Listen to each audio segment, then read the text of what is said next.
సినీ నటుడు ఆలీ సంచలన నిర్ణయం తీసుకున్నారు. తాను వైసీపీకి గుడ్ బై చెప్తున్నట్లు ప్రకటించారు.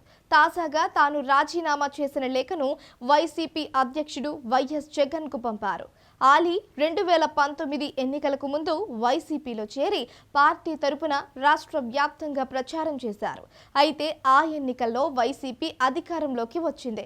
దీంతో పార్టీ తరపున ప్రచారం చేసిన ఆలీకి ఏదో ఒక పదవి ఇస్తారని తెగ చర్చ జరిగినా సరే ఆయనకు పార్టీ ఏ పదవిని ఇవ్వలేదు. అయితే 2022లో మాత్రం ఆలీని ఏపీ ప్రభుత్వ ఎలక్ట్రానిక్ మీడియా సలహాదారుడిగా ప్రభుత్వం నియమించగా ఆయన 2 ఏళ్ల పాటు ఆ పదవిలో కొనసాగారు.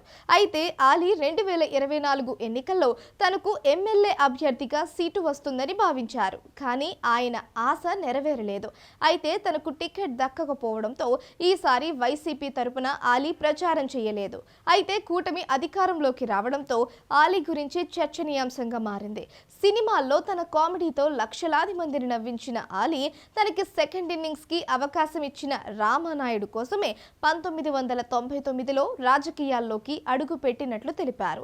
20 ఏళ్లు టీడీపీలో కొనసాగి తరువాత వైసీపీలో చేరినట్లు ఓ వీడియో ద్వారా వెల్లడించారు.